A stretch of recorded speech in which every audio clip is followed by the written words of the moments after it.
Hi, Pete Miller here from Speakers Coach, and recently I was on stage with this man here, Suman, in a play in Chiang Mai, Thailand. And during the run of that play, I heard that he had been involved with the filming of Shantaram, my favourite book. Finally, it was going to get to the screen. So I couldn't resist the opportunity to put him in front of the camera and find out what it was like to film this epic novel in the middle of the pandemic. It's very interesting how I found out about my role in Shantaram. It was early 2021 when my agent gave me a call out of the blue saying, would you be interested in doing a TV series set in India? And I've always wanted to do something related to India, and I jumped on it and said yes. That was all that happened on that first phone call.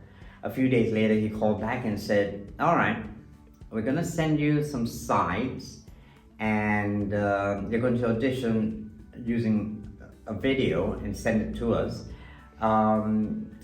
Also try to roughen up as much as you can.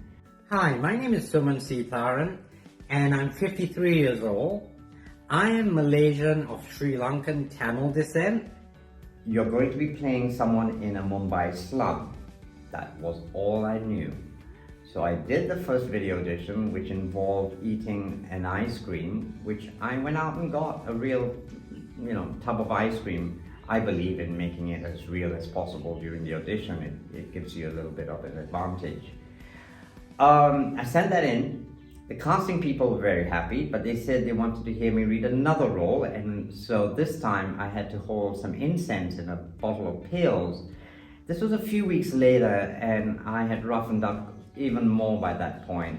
I'd stopped dyeing my hair, I grew my beard out, and I looked hot and sweaty like I was in a slum, and I thought that audition went pretty well. Fast forward a few weeks later, I get a call saying they are really delighted with what I've sent them in. They can't really decide on which role, but it's very possible that I'm going to be part of the series. And at that point, he mentioned it was Shantaram. And to my delight, I couldn't believe that I was going to be part of such a big undertaking. Shantaram is known virtually all around the world.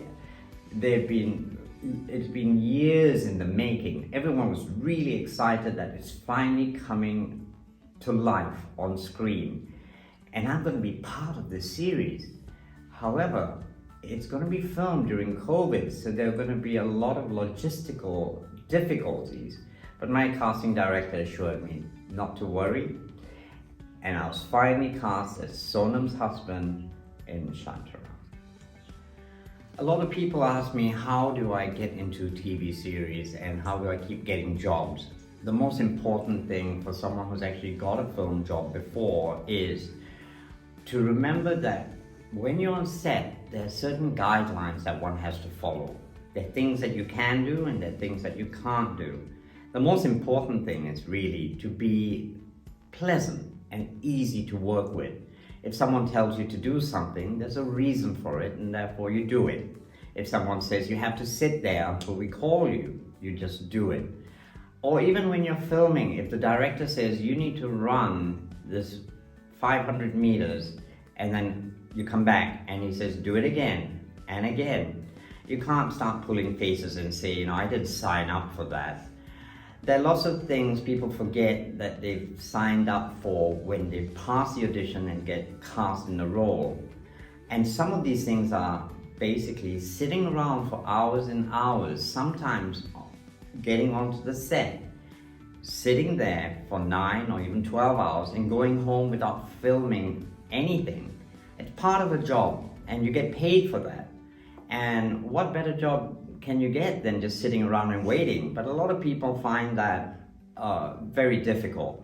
We had a lot of people complaining, saying that they didn't like the waiting, that it was boring, and that the food wasn't good, or they thought their part was bigger. Well, everyone has to start somewhere, and I did as well. And I started with tiny little roles. This is a much bigger role in a big series. In reality, my role is actually very small compared to the vast number of other people that were cast in the show. And I didn't mind. I knew that I'm going to be part of something big, And it didn't matter if I didn't have a single word or my scenes were cut. My name is somewhat attached to Shantaram. One of the things that we always know as actors is, especially those who are extras or featured extras, which is what I was in Shantaram, you don't talk to any of the A-listers unless they talk to you. I will say that Charlie Hunnam was a very friendly, sociable actor. When he was not prepping for his role, he would actually come by and talk to the featured extras.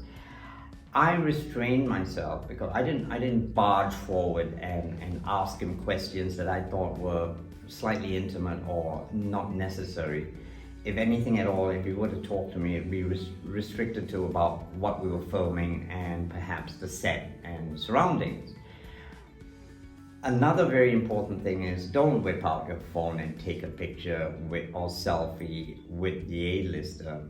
Even if you were to ask them, they would politely say yes, but they may not really want to take that picture. In fact, there are many stories of Western films shot in Thailand where extras and featured extras have been booted off the set for doing so. Many times they warn you, but it is just normal actor etiquette that when you're on the set, you're working.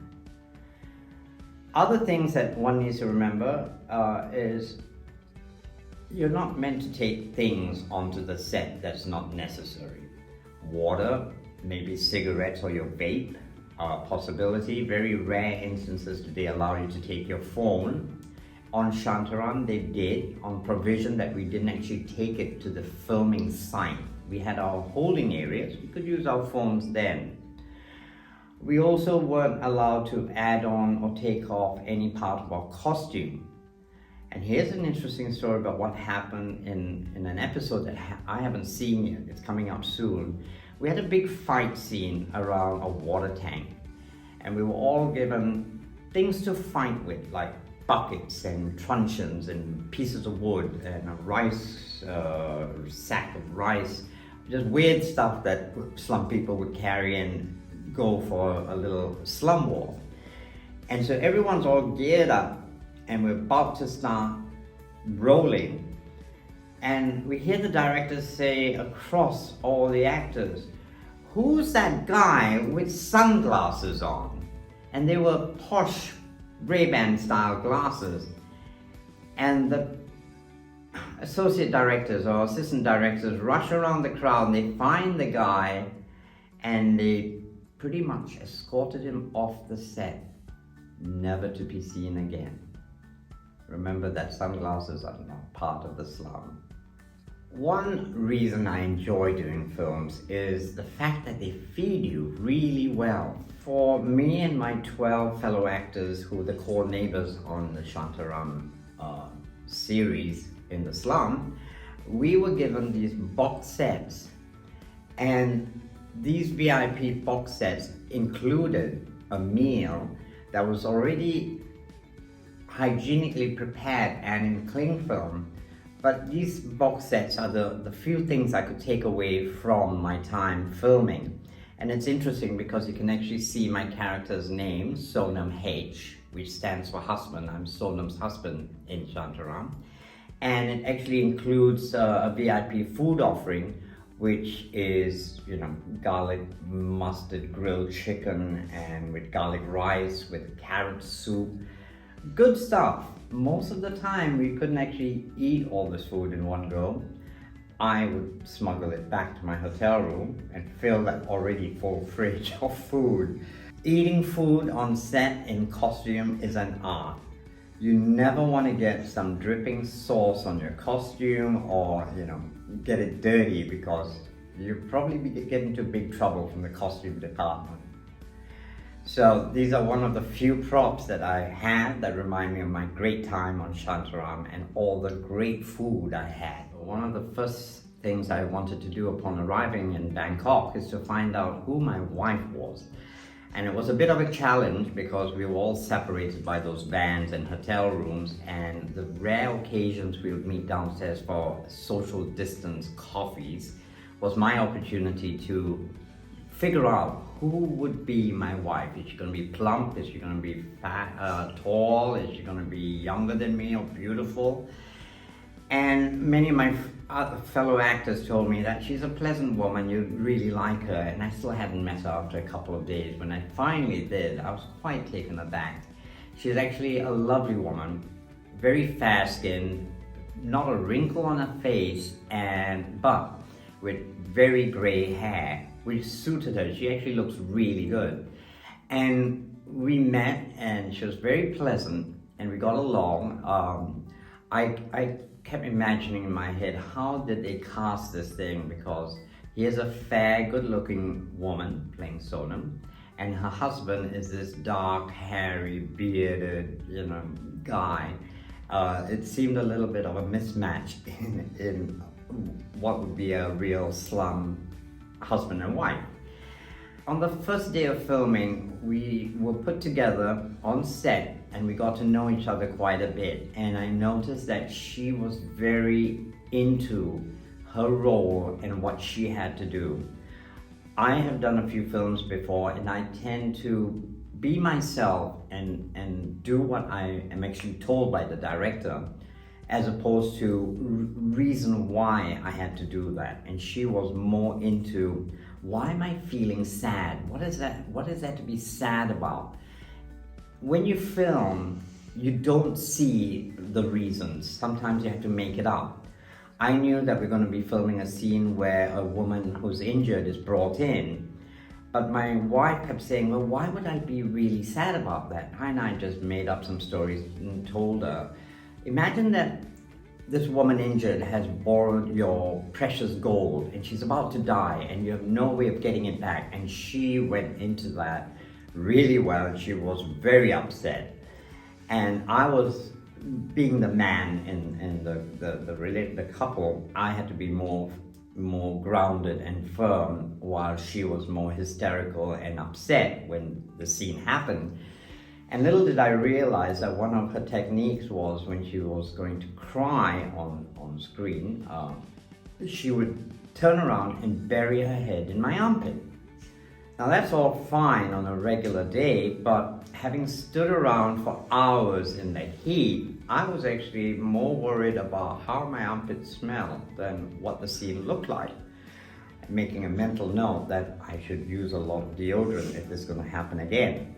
And it did happen again. We had many scenes where she did the same thing. She would be holding on to my arm and then I could feel her moving and I knew it was coming, and then her head would just go straight into my armpit. She never said anything, so I'm sure it was okay with all that deodorant. The last day of my filming in October of 2021 was the scene that takes place in Sonam's hut, where the husband and the children are very concerned that their mother and wife is about to die, and Lin and his assistant Parvati are there to administer some medicine. And we're very worried because at this point there was no hope for her, but there is medication now, and he gives it to her, and Lin turns around to the family, the husband and the kids, and say she's going to be okay, and I bow down and touch his feet.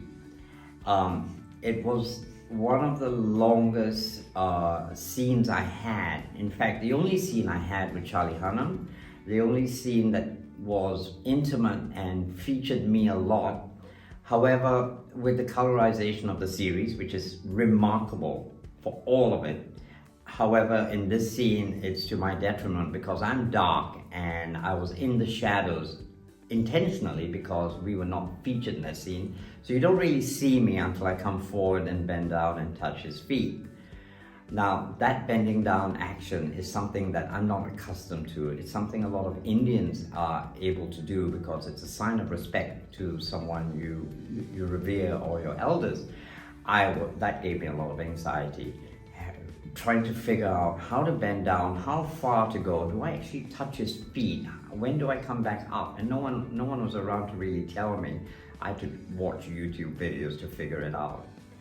We had a special department in the filming of Shantaram, apart from the COVID protocol department, which was enormous, but there was another group of people called the intimacy director and her team. anytime anyone touched anyone, be it of the same gender or the opposite gender, and whether it was superficial touch or major grabbing of someone's arm, it had to be run through the intimacy director to see if it was necessary to be in the film or series, and then both parties of that touching bit had to be present and approve or give consent that they're able to touch. And I saw this happen quite a lot, where Charlie Hunnam and that little boy in many scenes in episode 3 and 4 had to actually sit down with the intimacy director to talk about where they could touch each other, how long, how much, when, and so on. Now, this scene that I did with Charlie Hunnam, where I bent down and touched his feet, was not run through the intimacy director. I suppose at that point things had died down a bit. So he does grab my shoulder. It looks very realistic, and it's a very touching scene for me. And he sort of lifts me back up, saying it's okay. But that's something very interesting. That's a recent development. Apart from COVID protocol, the intimacy director. The COVID protocols for the TV series Shantaram were phenomenal. The reason why they decided to film the Mumbai slum scenes in Thailand was in India, the situation was really out of hand with a lot of people dying and not getting to hospitals and so on. They decided to relocate their filming to Thailand, where it was a little bit safer. But safer meant that we still had to adhere to a lot of COVID protocols. The mask wearing and the washing of hands and the use of alcohol wipes were the normal things that everyone had to go through. We were put up in hotel rooms in Bangkok, irrelevant of where we came from, whether it was the Australian actors or those that were living in Bangkok. They weren't allowed to live in their own homes for the fear that they may go out and catch COVID and bring it back. So everybody from production to cast to the whole Paramount studio and local studios were housed in hotels in individual rooms, and we were given packs every few days of large amounts of masks and alcohol wipes and things that you would need regularly for COVID.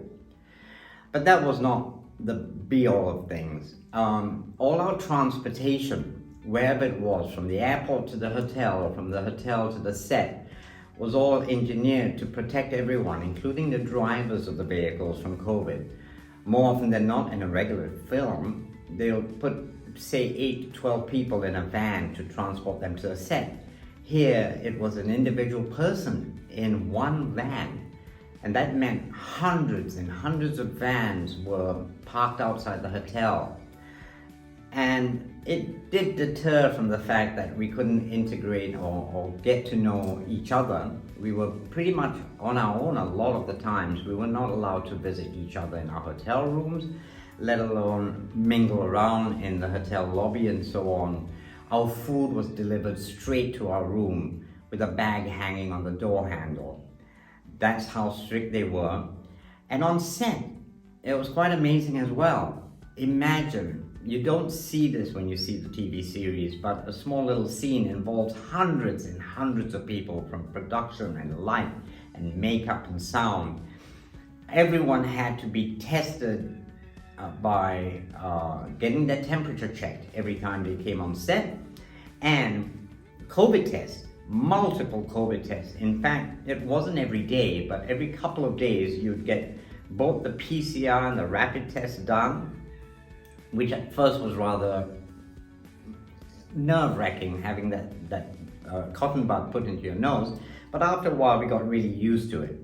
In a normal filming procedure, the director shouts out, "Camera rolling and action." For Shantaram, being filmed during the height of COVID, it was completely different. They would let you know that the camera was rolling, and the personal assistants of the director and the assistant directors will all have bullhorns, and they will announce in 3 different languages, English, Thai, and Hindi, "Mask off." Now at this point, everyone had a few seconds, maybe about half a minute, to take off their mask, make sure their hair and clothes are in order, and hide that mask somewhere. Many of us had costumes with no pockets, so we had to be very creative as to where we could hide that blue or white mask so it doesn't pop on screen. Putting it in our underwear, some of the women shoved it in their bras. Occasionally they'll try and hide it and it'll fall out, and it was a bit chaotic. But very quickly, 30 seconds or so, mask all off, the scene starts and we film it. Then when the director calls cut, we reverse the whole thing by finding where we put our mask. Some of us sometimes, forget where did we actually hide it.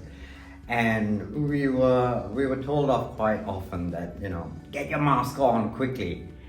Mask on, and then there will be these people who were part of the whole COVID protection team, which was enormous. Something that you'll never see in another film. Departments set up to protect these people. The whole health and nursing team, and then an on-set team that comes by with lots of alcohol and spray you down.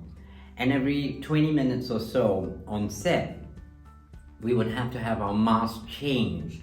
And that was a complicated procedure. You had to first get your hands doused in alcohol, remove your mask, tie it up in a particular way and drop it into a particular bag that they bring along. Then your hands are again doused in alcohol while you retrieve that top mask without touching the others, put it on, and then again alcohol in your hands. Can you imagine, with thousands of people on that set, how many masks they went through every 20 minutes? It was phenomenal. You never see this ever again, in your lifetime. Shantaram will always be fondly remembered, having, not like a regular TV series being filmed with all its regular issues with getting cast and so on, but the massive undertaking of having to film it right in the height of COVID.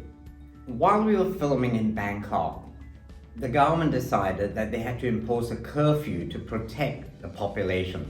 It's midnight to 4 a.m. that no one was allowed to be out on the streets. Now that's fine if you're living your regular life in the big city, but when you're filming and your film schedule finishes at 2 a.m., it actually means you have to hang around unpaid, not even being able to sleep because you're all excited about getting back and there's no real place where you can lay down. But we had to wait till 4 a.m. before we could actually board a bus and head back into town. Now, we were very lucky. Shantaram may have got in touch with government officials, explaining to them that this is a massive difficulty, and they allowed us, after a couple of nights having to wait for the curfew time to be over, they then worked out a system where they would allow the people filming in the middle of the night to be able to get home. So that was a lucky break for us. When we filmed in August, things were going well. It was a daily filming routine. There were some day shoots, there were some night shoots, and it was a busy month for me because I had quite a number of days of filming. And then the Thai government decided they had to shut everything down. COVID was getting a little bit more complicated. And to the dismay of Paramount and Apple TV, they shut the production down. Now, for the overseas actors that were there, it wasn't an issue because they were being put up and taken care of quite nicely.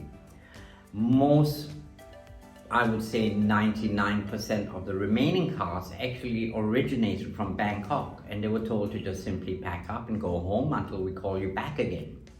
And there's me, who was actually brought in from Chiang Mai, which posed a massive problem because not only did the Thai government close down the production, at that point they stopped all domestic travel. So there's no way I could get back by plane, train or bus. The only way was to rent a car and drive back, which I was hesitant to do, but it would have amounted to that if it had to be.